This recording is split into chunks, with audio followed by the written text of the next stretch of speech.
Hey, you! That's right, I'm talking to you, Private, little soldier boy.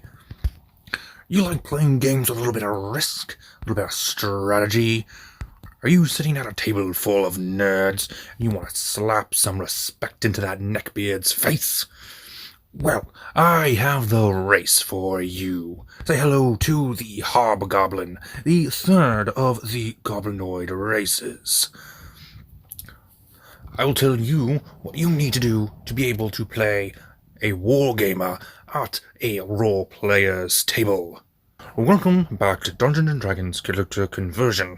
I am Drahon, and in this series we take a look at each of the different races within Dungeons & Dragons and see what we can do to build a character using the backgrounds and classes that best match up with the lore. And as I said in that intro, a very crummy intro, mind you, we're talking about the Hobgoblin. Really hurt my throat.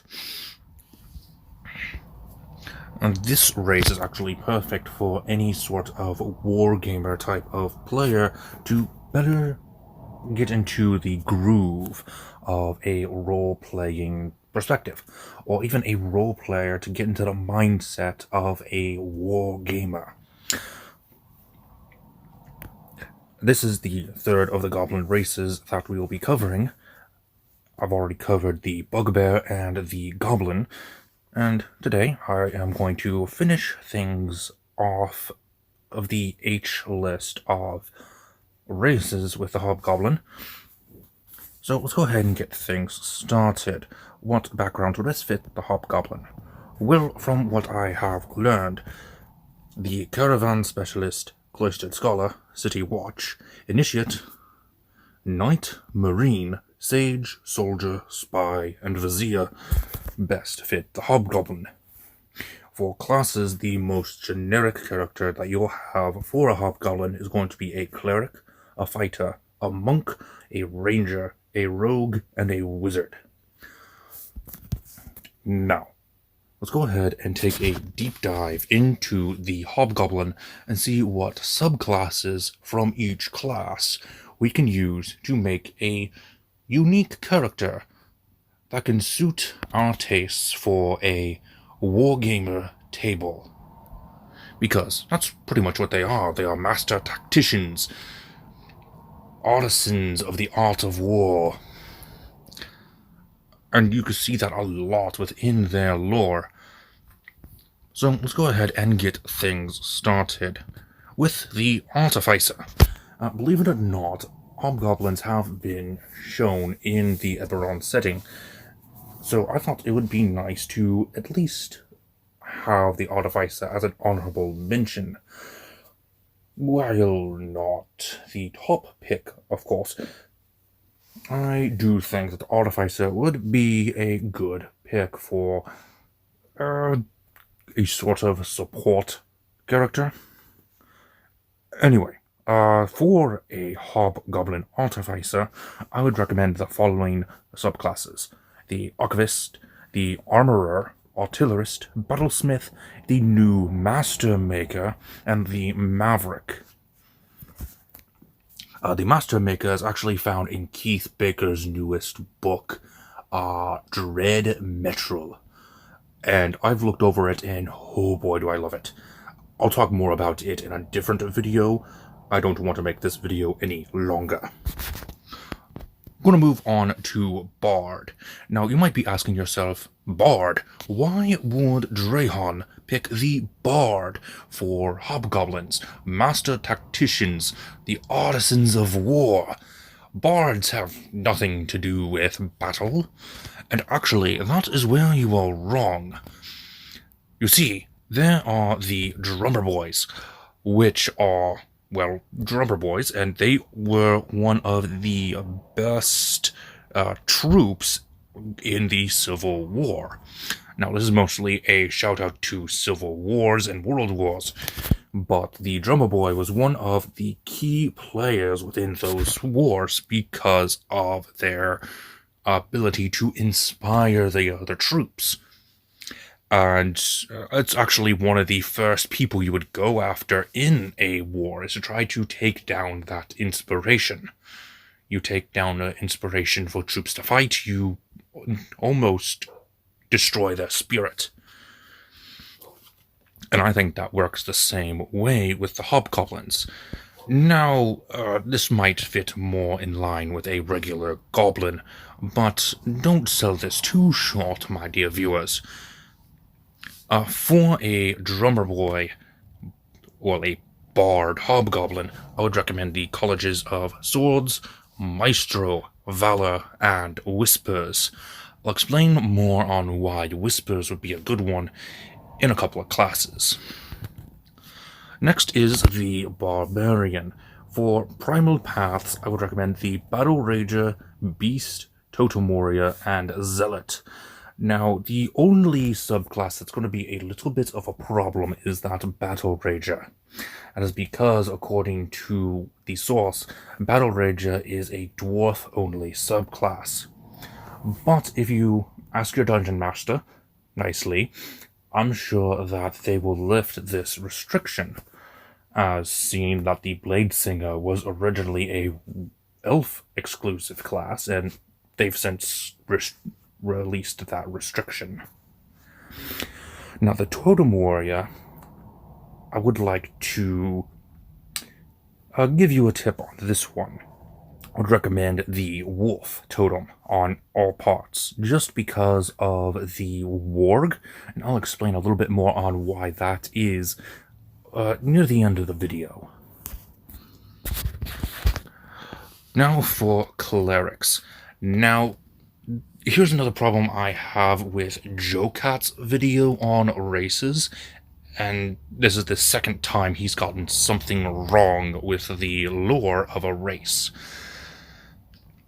According to my research, mostly in, I think it was a Volo's Guide to Monsters, the Hobgoblin race as a whole worshipped a god. A couple of gods, actually. There were 2 Hobgoblin gods. I don't remember the exact name. If I did, I would probably butcher it to high heaven. However, these 2 gods are their main focus. If you followed a different religion or a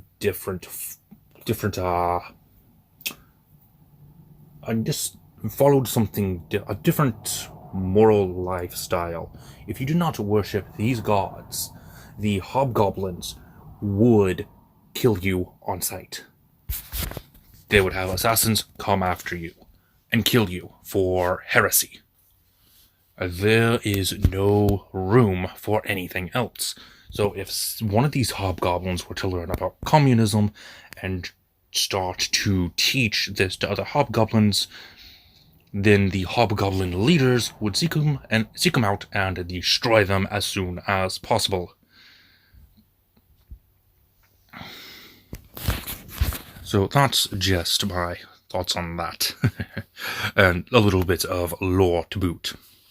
Moving on to the fighter, I know a lot of people give a lot of flank to the fighter, but these are actually going to be the best classes to use for a Hobgoblin, and most likely the most common.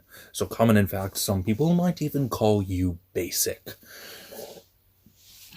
But for a Hobgoblin, this is actually a bit more reliable to use, because of how their minds work.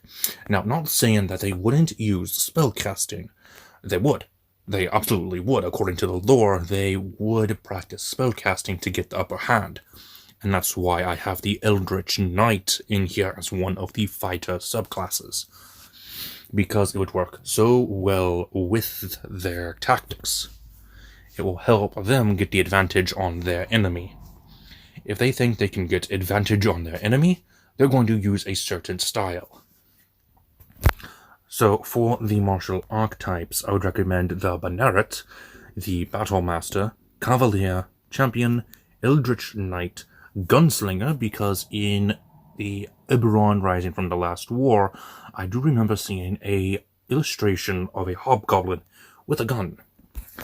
Renegade is also a very good one for the same reason, as well as Samurai, just because it fits with their military honor. Speaking of honor, I would recommend that you dungeon masters use the honor system, the honor ability score, as well as the shoot, I just lost it. Renown, that was it. The renown system that can be found in the Planeswalker's Guide to Ravnica. Those two systems will actually work well with a hobgoblin, and actually using the hobgoblin with the honor and renown systems will actually help your wargamer player get more in line with a role-playing perspective. Moving on to the monk. Now, this is where things get a little important with the lore, because you see the Iron Shadow is the main monk tradition of the hobgoblins. These guys are sort of the special forces of the Forgotten Realms world. These are the so-called assassins that I talked about earlier. They would send these guys out to eliminate any threat. Most importantly, they are sort of thieves, and they use shadow magic. So using the following traditions will actually get you a very good Iron Shadow Hobgoblin. Living Weapon, Mercy, because they get you a free mask, and the Iron Shadows wear these masks as illustrated here on the right side image that look like a demon. That's right, these are masks. They're not the actual face of the Hobgoblin, which is what I thought when I first saw them, but they are demonic masks. So the Way of Mercy would actually be pretty useful for getting that aesthetic.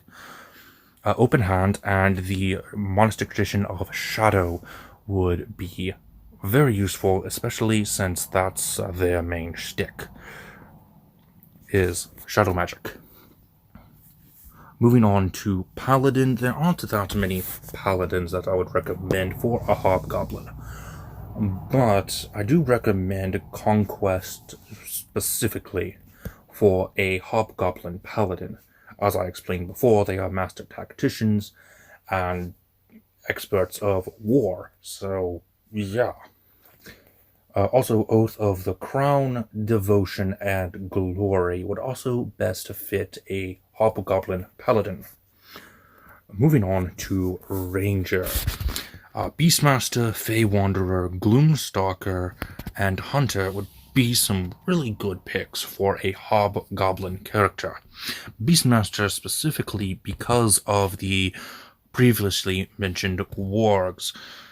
Wargs were specifically used by hobgoblins as well as goblins and orcs. So having a Beastmaster with a warg companion actually makes perfect sense on a lore level. Moving on to Rogue, this is going back to the Iron Shadow Hobgoblins. Arcane Trickster, Assassin, Inquisitive, Scout, and Thief would best suit this type of playstyle. Especially that Arcane Trickster, because like I said previously, the Hobgoblins utilized magic as much as they could. Sorcerer is going to be our next class to go over, and once again, Shadow Sorcerers would actually be very common amongst Hobgoblins who are a part of the Iron Shadow. Now, I also put in an Unearthed Arcana, the Sea, and that is because of the Colinth, which are aquatic hobgoblins. They are to the hobgoblin like the sea elves are to elves. Literally. In fact, hobgoblins and elves are enemies of each other, as so are the Colinth and the sea elves. Actually, I would recommend putting that into one of your Hobgoblin characters, not they specifically hunt elves. Now, speaking of the colons, that's actually what we're going to be talking about next with the Warlock, and more specifically, the patron of the Fathomless and the Kraken. This would get you that theme of the colons, even though we don't actually have it as a playable race. If we did, I would recommend doing it for that. But speaking of Unearthed Arcana from earlier, the Archfey would actually fit well with the Unearthed Arcana's Fey Hobgoblins, the Feywild Hobgoblins that we got from one of our previous Unearthed Arcana. I would not recommend using that one per se. It's... honestly, I don't like the Feywild Hobgoblin. All the other stuff that has been released are perfectly fine, but that race specifically is not the best. Now, finally, we're going to go ahead and talk about the Wizard for a Hobgoblin character.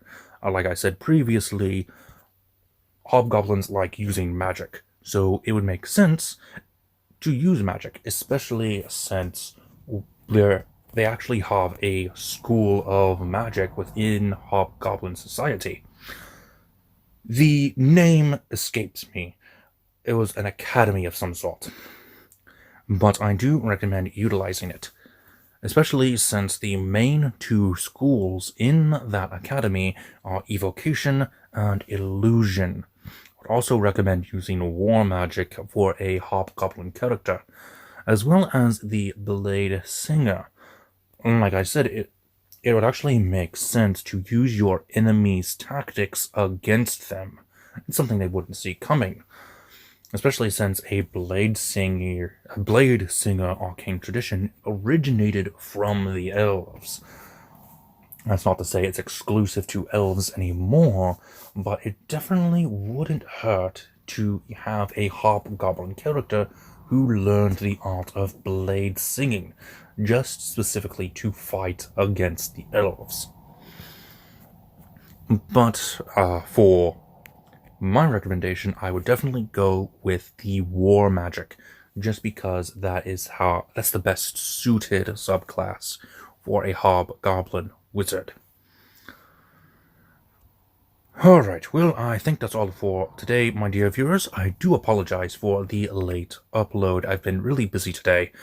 Couldn't find any free time to record. So, I hope you enjoyed. And until next time, this has been Drahon, and I am offline.